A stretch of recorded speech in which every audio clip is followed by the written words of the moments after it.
Tombola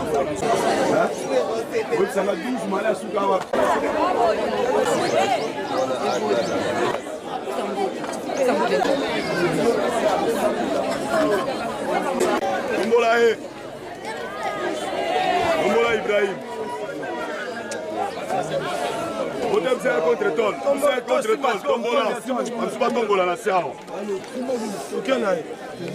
Mon conti Aigle, bonjour. Bonjour de Molo. Tali sabisona tomoni toyepa ina yowa. Tomoni bobaki mutu ne kulusu.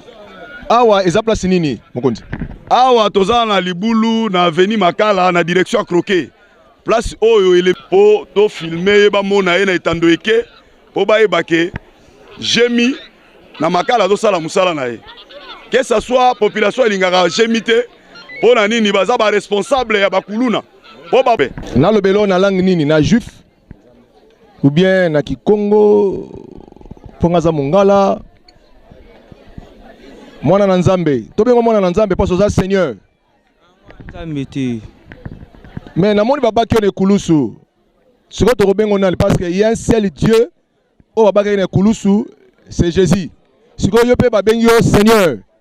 Mwana na Nzambe mbote. Ngala mwana Nzambe tenga omuna ne Seigneur ibaka takata ngali abakanyi ngachi. OK, bandela kombo wana batu bayoki te. Batu bayoki yango te. Kombo nani? Seigneur ibaka takata ngali abakanyi ngachi. OK, Seigneur Ibra Katakata.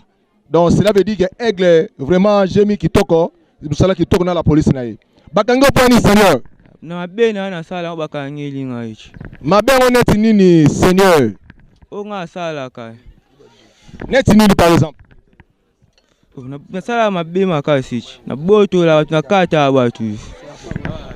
Oboto la kape o kata kabatu, c'est ça Seigneur. Ko Aigle yo wana siko Jemi na la police na ye. Ba melio Aigle. Ko yebisa siko ba consort ba tikali nini ba disciple bazolanda yo. Oyesi bango ni tant que yo zali Seigneur. Oyebeli bango nini?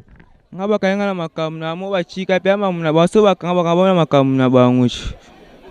Musala la police na biso sali ya Jemi awa don. Basali musala bango normal. Musala ma basali chi. Daba ngai. Musala ma basala daba singai. Namoni oza ndenge sikobo otiki yango be koma ndenge nini? Wana mutema na ngande mutezeba. Mutema no yoba. Aigle azali kolo lisu don pona yo mais okoko tuna mutema na yo okotika be okotika te. Na mutu mabe na election chiwa. Fona chika nguchi. Katakata alias Seigneur Ibrahim. Lelo kwena maboko ba konzi. Olapi olobike otiki, c'est ça? Watu mamo da shimu